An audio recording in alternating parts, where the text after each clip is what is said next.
এই ভিডিওর যদি শেষ পর্যন্ত যদি আপনি থাকেন তাহলে আপনি আজকে অনেক কিছু জানতে পারবেন। যেমন হচ্ছে আপনি কিভাবে এই যে আমরা একটা কথা বলি, একটা ওয়ার্ড ইউজ করি, সেটা হচ্ছে ভাইব কোডিং।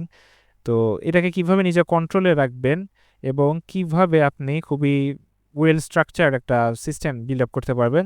তো আজকে আমরা এই বিষয় নিয়ে আলোচনা করব। তো শেষ পর্যন্ত থাকার জন্য অনুরোধ করা হলো। তো চলুন শুরু করা যাক।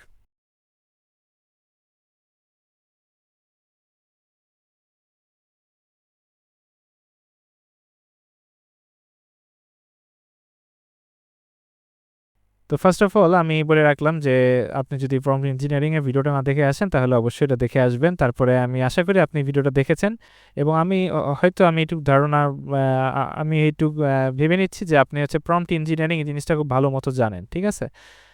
এরপরের যে প্রসেসটা সেটা হচ্ছে আমরা আজকে যে বিষয় নিয়ে আলোচনা করব সেটা হচ্ছে যে এই যে আমরা এজেন্টিক কোড বা ভাইব কোডিং যেটা সবাই বলে, ঠিক আছে। তো এটা কিভাবে আমরা হচ্ছে ম্যানেজ করব বা এটাকে ইউজ করে আমরা কিভাবে প্রপার ভাবে আমরা হচ্ছে অ্যাপ বিল্ড আপ করবো, ঠিক আছে। তো আসলে এটা শুরু করার আগে আমাদের অনেক কিছু চিন্তা করতে হবে এবং অনেক কিছু কে আমাদেরকে মেনটেন করতে হবে, ঠিক আছে। আমরা পুরোপুরি যে এজেন্টিক কোডকে পুরোপুরি দায়িত্ব দিয়ে দেব, এটা আসলে পুরোপুরি এখনকার কনটেক্সটে আপনার হচ্ছে ওইভাবে না দেওয়াটাই বেটার। কারণ আপনাকে হয়তো বা কিছু জিনিস ম্যানুয়ালি করা দরকার। কারণ যখন আপনি কিছু কিছু জিনিস আছে যেটা ম্যানুয়ালি করবেন, তখন তারপরে এর উপর দিয়ে যখন আপনি এজেন্টিক কোড বা ভাইব কোডিং ইউজ করবেন, তখন এটার রেজাল্ট আরও বেটার আউটপুট দেবে, ঠিক আছে।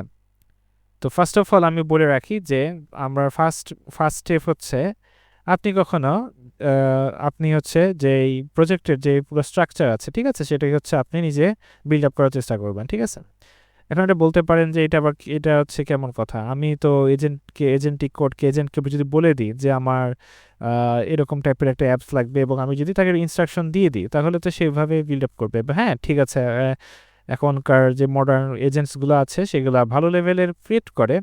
বাট কিছু কিছু ক্ষেত্রে আমি দেখেছি, আমিও নিজে যখন ইউজ করেছি দেখেছি যে আমি যে ইনস্ট্রাকশনগুলো দিয়েছি, যেভাবে তাকে যে ফ্লোতে ক্রিয়েট করতে বলেছি সেভাবে সে মডিউলগুলো ক্রিয়েট করে নাই, ঠিক আছে। আমাকে আরও এটার জন্য আরও এক্সট্রাভাবে আমাকে আবার প্রম্পট লিখতে হচ্ছে এবং সেটাকে তারা আবার মডিফাই করছে। তো এটার জন্য হয়তো আপনার টাইম বেশি লাগতেছে। যেমন আমি সেদিন অ্যাঙ্গুলার প্রজেক্টে কাজ করছিলাম। তো অ্যাঙ্গুলার প্রজেক্টে আমার হচ্ছে একটা ফোল্ডার স্ট্রাকচার আমি মেনটেন করি। তো ফোল্ডার স্ট্রাকচার হচ্ছে আপনার হচ্ছে যে ভিউ কন্টেনার্স আলাদা আলাদা থাকবে, ঠিক আছে।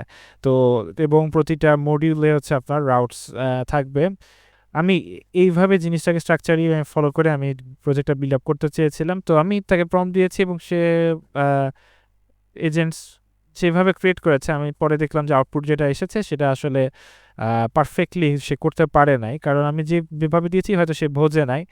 তো এক্ষেত্রে আমি পরে ভাবলাম যে না, ঠিক আছে, এই জিনিসগুলো হয়তো আমাদেরকে নিজেদেরকেই মেনটেন করা উচিত।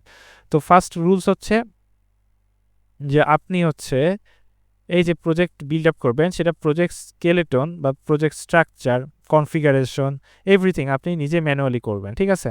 তারপরে আপনি যখন কাজ করবেন তখন আপনার যেহেতু প্রজেক্ট স্ট্রাকচার, স্কেলেটন বা তার যে আপনার কনফিগারেশন যখন আপনার এজেন্টস রিড করবে, তখন সে বুঝতে পারবে আপনি কি স্ট্রাকচারে আপনি প্রজেক্টটা বিল্ড আপ করতে চাচ্ছেন। তো সে সুন্দরভাবে ওইটাকে ফলো করে ওইটাকে মাথায় রেখে এরপরের স্টেপসগুলা সে হচ্ছে বিল্ড আপ করে, ঠিক আছে। তো এটা খুবই ইম্পর্টেন্ট। আপনি যদি এইগুলা ফলো না করেন, বিশেষ করে ফোল্ডার স্ট্রাকচার, এই যে আপনার হচ্ছে মডিউলসগুলাকে আলাদা রাখা, ঠিক আছে। তো আপনি কম্পোনেন্টস ওয়াইজ যদি কাজ না করেন, একটা অনেক কিছু লিখে ফেলতেছেন, তো এটা হচ্ছে যখন আপনার কোড বেস বিশাল বড় হবে, ঠিক আছে, আপনার যখন কোড বেস অনেক বড় হবে তখন এটাকে মেনটেন করা অনেক টাফ হয়ে যাবে, ঠিক আছে। তো অবশ্যই ফার্স্ট থেকে আপনার রুলস হচ্ছে আপনার এটাকে একটা ওয়েল অর্গানাইজ হিসাবে ও ওয়েল আপনার ফোল্ডার স্ট্রাকচার আপনাকে মেনটেন করতে হবে। না হলে আপনার এই যে প্রজেক্ট বড় হতে থাকলে আপনি পরে বুঝতে পারবেন যে আসলে আপনি কি ভুল করে ফেলেছেন। তখন আপনার এটাকে আবার ফিক্স করতে, এটাকে আবার অর্গানাইজ করতে আপনার প্রচুর প্যারা খেতে হবে, ঠিক আছে। সো ফার্স্ট অফ রুলস হচ্ছে আমাদেরকে কি করতে হবে যে আমরা হচ্ছে প্রজেক্ট স্ট্রাকচারগুলো আমরা নিজেরা বানাই নেব, ঠিক আছে। নেক্সট রুলস হচ্ছে খুবই ইম্পর্টেন্ট আমি মনে করি। আমি হচ্ছে রিসেন্ট হচ্ছে একটা প্রজেক্টে কাজ করছিলাম।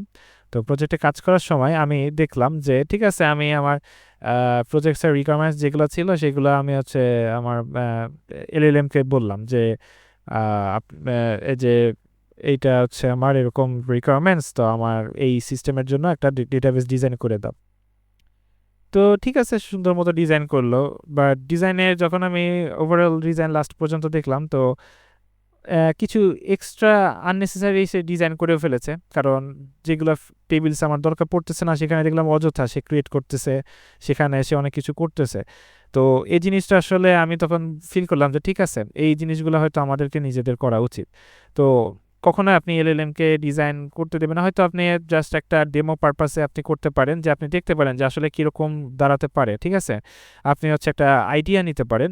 বাট সবসময় সর্বদা আপনি ডেটাবেস ডিজাইনটা নিজে থেকে করার চেষ্টা করবেন, তাহলে হবে কি আপনার সিস্টেমটা আপনার কন্ট্রোলে থাকবে, ঠিক আছে, আপনি জানেন যে কোথায় কিভাবে কাজ হবে এবং ইন ফিউচার আপনি কিভাবে এটাকে আরও বড়োভাবে আপনি করতে পারেন এবং কিভাবে জিনিসটাকে আরও অ্যাড করে নিয়ে ফিচার্সের জন্য আপনি ইমপ্লিমেন্ট করতে পারেন, ঠিক আছে। তো নেক্সট হচ্ছে যে ডেটাবেস ডিজাইনটা অবশ্যই নিজে থেকে করার চেষ্টা করবেন, তাহলে আপনার কাছে কন্ট্রোলটা থাকে, আপনি অ্যাপসটাকে নিজের মতো করে আপনি বানাতে পারবেন। যদি এলএলএমকে দিয়ে দেন, এলএলএম স্টাইলে করবে, এবং সে এলএলএম যেহেতু কিভাবে কাজ করে সেটা আপনি একটু জানার চেষ্টা করবেন। এলএলএম আসলে কোনো কিছু ভাবে না। আপনি যদি মনে করেন এলএলএম অনেক কিছু থিঙ্ক করতেছে, আসলে এলএলএম থিঙ্কিং জিনিসটা অন্যরকমভাবে কাজ করে। সেটা হচ্ছে সে নেক্সট যে ওয়ার্ডস, নেক্সট যেই কি মানে টোকেন্সগুলো আসবে, সে নেক্সট যে কিজগুলো আসবে, নেক্সটের যে ওয়ার্ডসগুলো আসবে সেটাকে সে প্রেডিক্টেড করে, সে প্রেডিকশন দেখে, যেটা পার্সেন্টেজ বেশি থাকে সেই অনুযায়ী সেভাবে কাজ করতে থাকে। সো এটা হচ্ছে এরকম না যে আমরা হিউম্যান, আমাদের যে ব্রেইন আমরা যেভাবে কাজ করে সে সেভাবে এইভাবে কাজ করে না, সে তার কাজ হচ্ছে প্রেডিক্টেবল, ঠিক আছে, সে প্রেডিক্ট করে করে সে হচ্ছে এক একটা ওয়ার্ডস জেনারেট করে, ঠিক আছে। তো ঠিক আছে, তো আমাদের কাজ হচ্ছে যে আমরা ডেটাবেস নিজেরা ডিজাইন করব, তারপরে আমরা ডিজাইনের পরে আমরা হয়তো এটাকে রিভিউ করতে পারি, চ্যাটজিপিটিকে বলতে পারি, অথবা ক্লাউডের আমরা ক্লাউড যেটা ইউজ করি তো সেটাতে আমরা বলতে পারি। আর আপনি যে এলএলএম ইউজ করেন সেটাকে আপনি দেখাতে পারেন এবং বলতে পারেন যে আপনার রিভিউ করে দিতে, ঠিক আছে। তো এই তো নেক্সট যে লাস্টের স্টেপটা হইতেছে, আমরা সর্বদা মনে করি, আমি অনেক ভিডিওতে বলে আসতেছি যে কোডিং জিনিসটা হচ্ছে মেইন জিনিস না, কোডিং ইজ এ টুল, ঠিক আছে, কোডিং একটা টুল যেটা আমরা দিন শেষে একটা জিনিসটাকে আমরা হচ্ছে যে এটাকে লাস্ট পর্যায়ে আমরা হচ্ছে ভিজুয়ালাইজ করার জন্য আমরা যেটা তৈরি করে থাকি সেটার জন্য আমরা কোডিং টুল হিসাবে ইউজ করে থাকি। কোডিং অর্থাৎ আমরা আমাদের যেই মাথায় যেই প্ল্যান, যেই বুদ্ধিটা এসেছে, যেই প্রজেক্টের যে বুদ্ধি, যে প্রজেক্টের যে প্ল্যানিং যেটা এসেছে সেটাকে বাস্তবের উপর আমরা কনভার্ট করার জন্য আমরা কোডিংয়ের সাহায্যে সেটাকে আমরা স্ট্রাকচারে দাঁড় করাই, ঠিক আছে। তো কোডিং হচ্ছে সবার লাস্ট পর্যায়ে, আমি এটা সবসময় বলেছি যে কোডিং হচ্ছে লাস্ট পর্যায়ে, এর আগে অনেক কিছু আছে। সো এর আগে যে বিষয়গুলো আছে সেটা হচ্ছে ইঞ্জিনিয়ারিং, ঠিক আছে।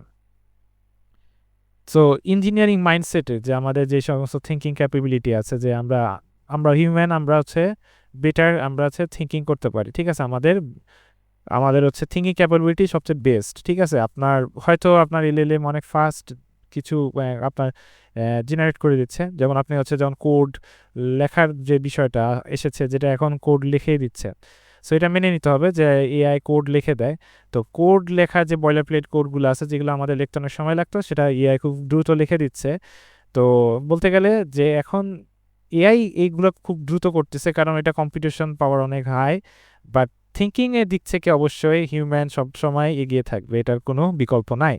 তো এই যে সিস্টেম ডিজাইন, সফটওয়্যার ইঞ্জিনিয়ারিংয়ের যে ইঞ্জিনিয়ারিং মাইন্ডসেটগুলো আছে, আপনি ডিজাইন করতেছেন সিস্টেম, আপনি একটা জিনিস নিয়ে একটা ভাবতেছেন, সেটা হচ্ছে আপনি এই এলএলএমগুলোকে আপনি উপর নির্ভরশীল না হয়ে আপনি নিজেকে এটা হচ্ছে করার চেষ্টা করবেন, এবং এই যে ইঞ্জিনিয়ারিং মাইন্ডসেট, ইঞ্জিনিয়ারিং থিঙ্কিং, এটা নিজে করার চেষ্টা করবেন, ওইভাবে আপনি করে আপনি হচ্ছে এলএলএমকে আপনি ইনস্ট্রাকশন দেবেন, ঠিক আছে। তাহলে হবে কি, আপনার এই যে কোড বেস বা এই যে আপনি যে অ্যাপ বিল্ড করবেন, এটা হচ্ছে আপনার অনেক ভালো লেভেলের হবে, ঠিক আছে, অনেক আপনার স্কেলেবল হবে, ওয়েল স্ট্রাকচার্ড হবে, আমি প্রথম থেকে বলে আসতেছি যেটা।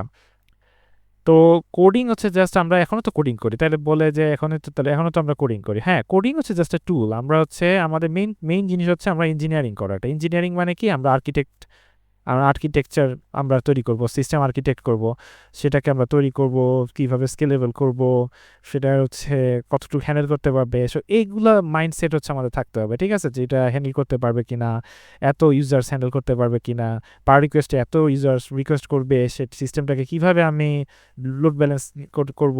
তো এইগুলোর মাইন্ডসেট আপনাকে বিল্ড আপ করতে হবে, ঠিক আছে। তো এইগুলোর জন্য অনেক স্টাডি করতে হবে, সিস্টেম ডিজাইনে অনেক স্টাডি করতে হবে।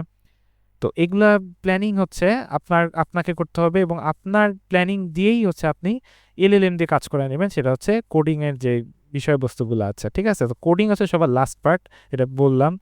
তো এই তো ছিল যে আমার আজকের 3টা বিষয়, যে ফার্স্ট অফ অল যে আপনি হচ্ছে কনফিগারেশন, স্কেলেটন, ফোল্ডার স্ট্রাকচার হচ্ছে আপনার অ্যাপে যেটা আপনি করবেন সেই অনুযায়ী আপনি নিজের মতো করে এটা সাজিয়ে নেবেন। তারপরে আপনি হচ্ছে এলএলএম ইউজ করে আপনি কোডের যেই আপনার সাহায্য দরকার সেটা আপনি করে নেবেন। নেক্সট বিষয় হচ্ছে ডেটাবেস ডিজাইনটা অবশ্যই নিজে থেকে করবেন, অ্যান্ড ডেটাবেস ডিজাইনটা খুবই ইম্পর্টেন্ট, এবং আপনি যদি নিজে থেকে করেন তাহলে আপনার মধ্যে কন্ট্রোলটা থাকবে, ঠিক আছে। আপনি বুঝবেন আপনার পুরো ডেটাবেস ডিজাইন মানে আপনার হচ্ছে কোডিংয়ে প্রায় অনেক, আপনার যে প্রজেক্টের প্রায় অনেক পার্সেন্ট আপনি বুঝতে পারবেন। আপনার একটা ভিজুয়ালাইজ হবে যে আপনার সিস্টেমটা কীরকম হতে পারে ইন ফিউচার, ঠিক আছে, কীভাবে এই ফ্লোটা কাজ করবে, ডেটা কীভাবে ফ্লোটা কাজ করবে, ঠিক আছে, আপনার এটা ধারণাটা থাকবে। তারপর হয়তো আপনি রিভিউ করে নিতে পারেন আপনার হচ্ছে এলএলএম দিয়ে, ঠিক আছে। নেক্সট আর লাস্ট বিষয় হচ্ছে আপনার ইঞ্জিনিয়ারিং মাইন্ডসেটটা আপনার নিজের থেকেই বিল্ড আপ করতে হবে। নিজের প্ল্যানিং, নিজের হচ্ছে আপনার হচ্ছে কনসেপ্ট, যে আপনি এটা এইভাবে ইমপ্লিমেন্ট করতে চাবেন, এটাকে এইভাবে করবেন, তো ওইভাবে আপনি ইনস্ট্রাকশন দেবেন, ঠিক আছে। তো আজকে এই পর্যন্ত ছিল ভিডিওটা। যদি ভালো লেগে থাকে অবশ্যই লাইক দেবেন, অ্যান্ড পাশে থাকার চেষ্টা করবেন। অ্যান্ড সামনে আরও অন্য ভিডিওতে টপিকে দেখা হবে। আমার নেক্সট ভিডিওতে হয়তো হবে যে আমি করতে পারি যে কোন এলএলএমগুলা, যেমন চ্যাটজিপিটি আছে, ডিপসিক আছে, জেমিনাই আছে, তারপর ক্লাউড আছে, কোন হচ্ছে এলএলএম কোনটার জন্য বেস্ট, আমি এই ভিডিওটা নিয়ে অবশ্যই আসবো এবং আমি আপনাদের সাথে সেটা ডিসকাস করব। তো ততদিন আপনারা ভালো থাকেন, ধন্যবাদ সকলকে, ঠিক আছে, থ্যাংক ইউ।